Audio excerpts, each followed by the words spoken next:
जिसका एक बहुत बड़ा लेवल है, पूरे भारत में नाम है। तो मैं आपकी जोरदार तालियों के बीच में I invite welcome on the stage एक शानदार ट्रेनर, एक स्पीकर, एक मोटिवेशनल स्पीकर आदरणीय Shri More sir. Please welcome on the stage sir.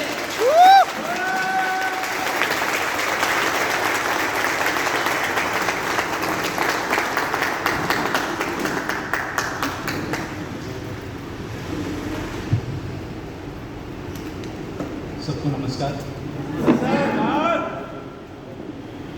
आज से कई साल पहले इसी सादा नंदुरबार के अंदर मेरे पापा और हम दोनों यहाँ पे लड़की देखने आए थे। लड़की के पापा ने मना कर दिया था। मना इसलिए किया था कि मंथली इनकम जहाँ मैं नौकरी कर रहा था वहाँ पे खाली 1700-1800 रुपया मेरा पगार था। समझ में आ रहा है कि मराठी में बोलूँ?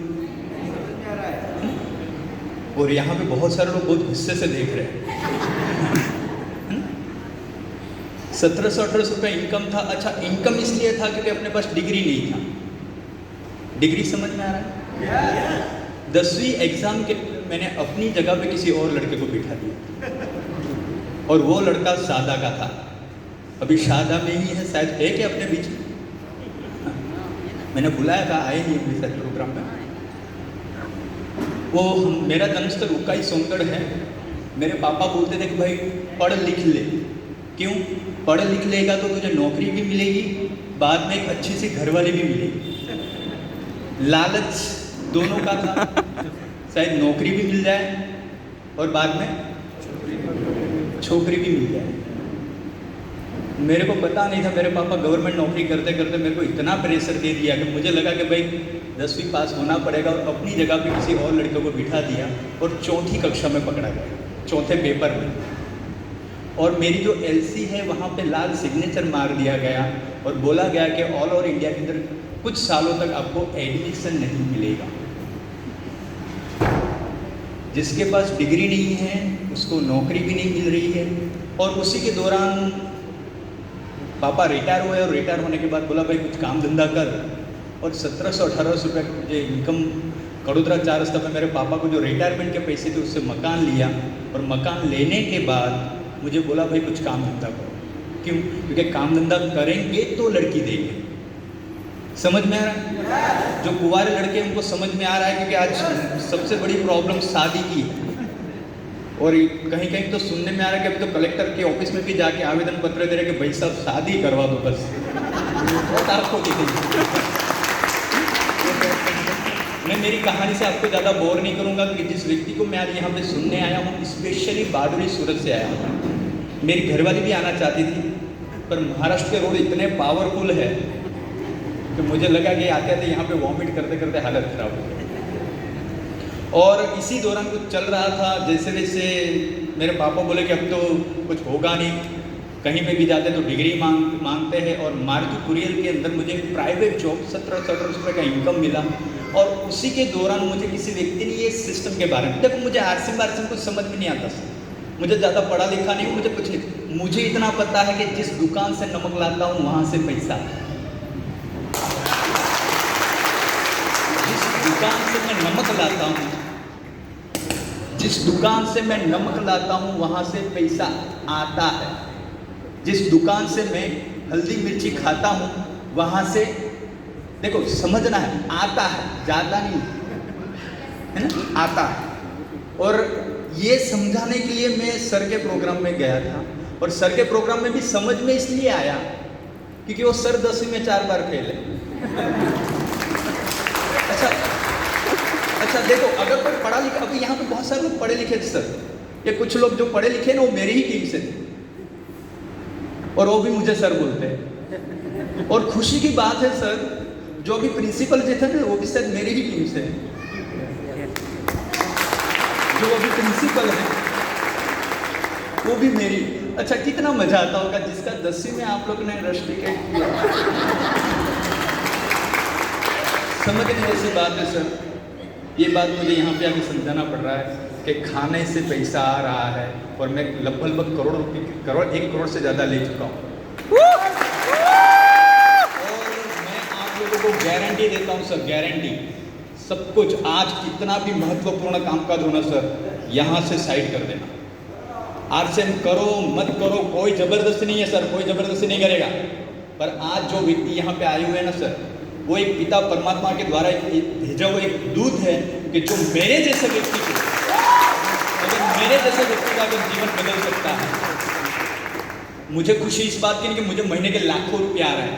मार्च महीने के अंदर 2,26,000 का कमीशन बना सर, 2,26,000 मार्च महीने में।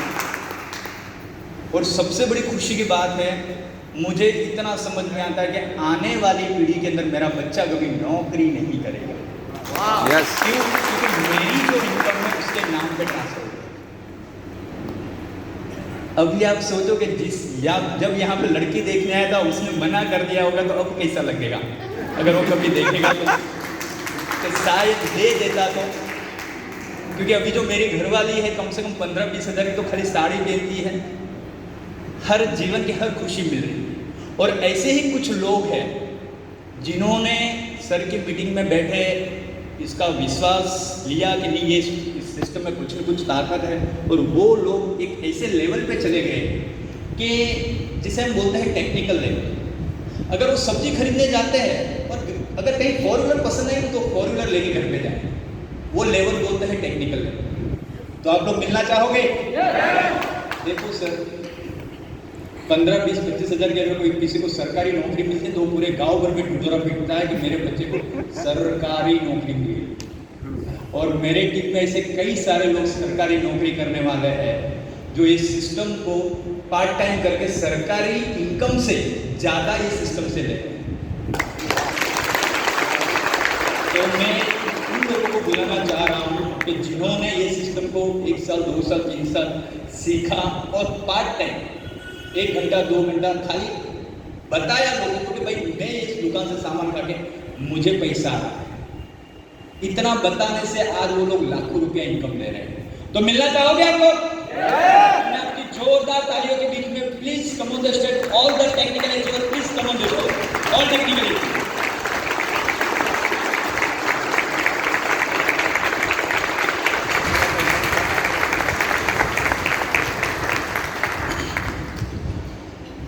अंकुर भाई पटेल, मैं इनसे खास मुलाकात आपसे करवाऊंगा क्योंकि मैं जब इनको जानकारी देने गया था तो ये भाग गए थे। क्यों? पढ़े लिखे व्यक्ति की नस ज्यादा काम करती है। इनके पापा पढ़े लिखे नहीं थे, कम पढ़े लिखे, गवर्नमेंट जॉब पर, गवर्नमेंट, ये सिविल इंजीनियर है और बहुत बड़ी इनकम पे थे। वो कितनी इनकम पे थे वो भी बताएंगे। इनको समझ में ये बोलते थे ये सब उल्लू बनाने के धंधे, ये सब स्कीमें हैं, ये असं कधी होतं का, ये सर्व फालतूगिरी है, ये सर्व म्हणजे फालतू लोकांचे कामकाज है, ये ऐसा मानते। मेरी भाषा समझ में आ रही है? ये ऐसा बोलते और ये इनके पापा को भी ऐसे ही लगे। इनके पापा को भी, इनको क्या समझ में आता? आजकल के बच्चे बोलते हैं ना, इनको यांना काय माहिती पड़तं, काय माहिती पड़ता है। इसी तरह से जब भी मैं जाता था ये पिछली गली से भाग जाता था कि ये बोलते ऐसे सब कुछ नहीं। और कोरोना के अंदर बहुत अच्छा समझ में आया कि आरसीएम क्यों करना पड़ा, क्योंकि प्राइवेट जॉब वालों ने इनको लात मार के चुपचाप घरे जा, घर पे भेज दिया और फिर बोले पापा आप कैसा कौन सा काम करोगे, घर पे बैठो, फिर भी आ रहा है। फिर समझ में आया और आज बहुत अच्छी खासी इनकम है। ये इनकी हाईएस्ट इनकम बताएंगे क्योंकि मैं चाहता हूँ कि हाईएस्ट इनकम बहुत जरूरी है और टोटल इनकम भी। और ये सेकंड जनरेशन है, किया पापा ने, मजा ये भाई ले रहे, पापा ने काम किया था, मजा ये भाई ले रहे। नमस्कार, जय आरसी, जय आरसी। नाम अंकुर पटेल, गुजरात से सूरत जिले में छोटा सा गांव है कड़िया, वहाँ से बिलोंग करता हूँ। पढ़ाई लिखाई के बाद तो इंजीनियर हूँ। सर ने सिविल इंजीनियर बोला लेकिन एक्चुअली इलेक्ट्रिकल इंजीनियर हूँ।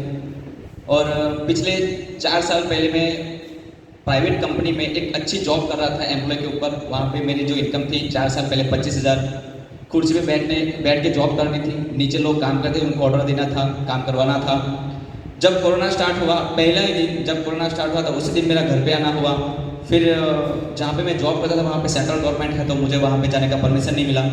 तो उसके बाद 3 महीना में लगातार घर पे रहा था, पता है ना सबको, 3 महीने सब घर पे रहे थे, जब घर से लोग बाहर निकल नहीं पाए थे। तब मेरे पिताजी जो है ना हर 7 तारीख को मेरे को ATM देते थे। ATM पता है? ATM देते थे, बेटा पैसे निकाल के लेके आओ। क्योंकि खराब फैमिली से बिलोंग करता हूँ, एकदम छोटी सी। मेरी मम्मी ये जो है सब्जी बेच के मुझे पढ़ाया लिखाया है, घर का काम किया है, बहुत पशुपालन सब कुछ किया हुआ है, कुछ बाकी नहीं है। तब मेरे पापा का एक प्रश्न पूछा था, पापा मैं घर पे हूँ, आप घर पे हो, घर से कोई बाहर नहीं जा रहा है, इनकम कैसे आ रही है? तब मेरे पापा ने बोला था, बेटा RCM जो मैंने किया था ना, आज कोरोना के अंदर केवल एक ही दुकान चालू थी, मेडिकल और किराना, केवल 2 शॉप। तो वहाँ पे RCM की शॉप जो थी वो किराने में आती थी, तो वहाँ पे जो मेरी टीम थी वो शॉप से परचेस करके सामान लेके जा रहे थे, क्योंकि कोरोना के अंदर बताया जा रहा था जिनकी इम्यूनिटी अच्छी होगी वो स्वस्थ रहेंगे। तो हमारा RCM का जितना भी सामान है वो इम्यूनिटी बूस्टर है, मानते रहेंगे। तो वहाँ पे सामान लोग लेके गए, टीम का टर्नओवर हुआ, लोगों के घर में भी इनकम गई और हमारे घर में भी इनकम आई। तब मेरे घर पे लगभग 7,000 से 11,000 की इनकम आती थी 4 साल पहले। तब मैंने डिसीजन लिया कि मुझे ऐसा काम करना है कि दुनिया में ऐसी कोई विकट परिस्थिति भी आ जाए ना, तब भी मेरे घर में इनकम आनी चाहिए। तब मुझे वो सिस्टम समझ में आया। उस दिन मैंने मेरी जॉब को रिजाइन कर दिया। रिजाइन मतलब कि मैंने रिजाइन डाला ही नहीं अभी तक, लोगों को डालना पड़ता है, मैं कंपनी गया ही नहीं वापस। कंपनी ने बुलाया लेकिन मैं नहीं गया। और उस दिन मैंने डिसीजन लिया कि मुझे RCM सिस्टम करना है। साथ में मैं डिग्री भी कर रहा था। डिग्री का भी थोड़ा बता दूं क्योंकि बहुत सारे लोग शायद पढ़ते होंगे। मेरा डिग्री का लास्ट ईयर बाकी था और मार्च का महीना था, मुझे रॉयल्टी अचीव करनी थी, मेरा टारगेट था। तो वहाँ पे मैंने डिसीजन लिया कि मैं क्या करूँ, एग्ज़ाम देने जाऊँ या फिर रॉयल्टी करूँ। आप लोग होते तो क्या करते? मैंने एग्जाम को स्किप कर दिया था क्योंकि मुझे यहाँ का विजन जो है वो क्लियर हो चुका था कि यहाँ पे बिना डिग्री के भी अगर लोग लाखों करोड़ कमा सकते हैं तो शायद मेरे हिसाब से डिग्री के हिसाब से मुझे ये सिस्टम करना चाहिए। तो मेरा लास्ट ईयर बाकी था, मैंने डिग्री को स्किप कर दिया और इसका मैंने परफेक्ट टारगेट ले लिया कि मेरे को 5 साल में टेक्निकल का मुकाम हासिल करना है। ये मेरा डिसीजन था और पिछले मार्च में मतलब 4 महीना खत्म हुआ, 4 महीने में टेक्निकल बना। स्टार्टिंग इनकम जैसे बताया कि 6-7 हज़ार मेरे पापा की आ रही थी। मेरी हाईएस्ट इनकम जो मैंने वर्क करके ली है वो 57,000 प्लस। टोटल इनकम की बात करूँ तो लगभग 1,10,000 और मार्च की टोटल इनकम की बात लगभग 1,16,000 टोटल फैमिली इनकम है RCM से। और हाईएस्ट टोटल इनकम की बात करूँ तो लगभग 24 लाख प्लस इस इनकम के ले चुका हूँ। और यही मेरे गुरुदेव है, यही मेरी अपलाइन है। आज उन्हीं के सानिध्य में हम लोग सीख रहे हैं और एक बार सर्कल पर जोरदार तालियां होनी चाहिए। मुझे आज भी मुझे वो शब्द सर के याद है। मैं छोटा सा था जब मैं सूरत के अंदर खाली RCM का भुजिया किसने खाया है। मैं केवल वो भुजिया खाने के लिए मेरे पापा के साथ सूरत मीटिंग में जाता था और वहाँ पे मैंने सर के मुंह से वो शब्द सुने थे, 10वीं में 4 बार फेल हो फिर भी RCM से 8 लाख कमा रहा हूँ। वो शब्द मेरे आज भी मेरे कानों में पहुँचते हैं। तो आदरणीय दिनेश सर के लिए एक बार जोरदार ताली होनी चाहिए। Thank you. Yes, civil engineer 10वीं समझना है सर। सिविल इंजीनियर किसको सर बोल रहा है? पैसे कमाने के रास्ते बदल चुके हैं सर। अगर आज भी अगर आप अपने बच्चों को पढ़ा लिखा के ये सोच रहे हो कि 10-15 हज़ार की नौकरी करवाऊंगा तो सर कहीं ना कहीं पीछे रह जाओगे। बहुत जरूरी है, मैसेज बहुत जरूरी है। और उन्हीं के बीच में जो हमारे गुरु है भगवती जी के लिए एक बार जोरदार ताली होना चाहिए। एक तरफ सिविल इंजीनियर और एक तरफ होटल में काम करने वाला बच्चा। अच्छा, दोनों एक ही लेवल पे। अभी आप डिसाइड करो कि डिग्री दिलवाना है, 10-15 हज़ार की नौकरी करवाना है। मैं पढ़ाई के खिलाफ नहीं हूं सर, पढ़ाई कराना जरूरी है, पर पढ़ा लिखा के नौकर बनाने से अच्छा इस तरह से मालिक बना। धन्यवाद। नाम थोड़ी देर पहले बताया वही अभी तक आप बोर हो रहे इसलिए मैंने बोली। और बहुत कुछ मिला जो शब्दों में नहीं बता सकता हूँ। शायद हिंदुस्तान के अंदर अनेक जगह देखने को मौका मिलता है, घूमने को मौका मिलता है, जीवन जीने की कला आ गई, वो सब कुछ अच्छा है। सारी भौतिक सुख सुविधाएं जो इंसान को चाहिए दीदी वो सारी सब कुछ मिल रही है। और RCM की टोटल इनकम लगभग गिनती तो नहीं की, लगभग 1 करोड़ के ऊपर ही होगी गुलाब जी, लगभग 1 करोड़ ऊपर ही होगी। और मजे की बात यह है RCM जितना पैसा देता है RCM की वजह से दूसरी जगह से लगभग 5 गुना पैसा आता है। इसलिए मैं बोलता हूँ आरसीएम आपको चाहे आरसीएम में सफल करें ना करें, जीवन के जिस क्षेत्र में आप काम करोगे वहां नंबर 1 पर जाओगे। आज के आखिरी तक इस प्रोग्राम को देख लिया तो और देखो कितने भाग्यशाली लोग हैं हम। जैसे ही सरकार नंबर आने वाला है सारे दरवाजे बंद कर दिए और ऐसी चालू हो गई। क्या बात है। कहते हैं कि परवरिशी नगरी कीजिए सबका जाए हृदय राखी कौशल पूरा। किसी भी नेकी का काम होता है ना, जहां नियत साफ हो, नीति साफ हो, चरित्र साफ हो, नेक कार्य में ईश्वर साथ देता है। यस या नो? और वो सर देखो आप भाई साहब वो ऐसी चालू कर रहे हैं, ये हॉल के ओनर है, एक बार उनके लिए जोरदार तालियां हो जाए। सर मोरे सर लाइट नहीं है, लेकिन दूसरे उनके काम पूरी बिल्डिंग की लाइटें बंद करके जनरेटर पे ऐसी चालू की। और हम वादा करते हैं सर आपको कि जब भी प्रोग्राम करें सर आपके यहीं करेंगे, इसी हॉल में करेंगे। तो एक बार सर के लिए जोरदार तालियां। तो मैं माइक्रोफोन दे रहा हूँ सर।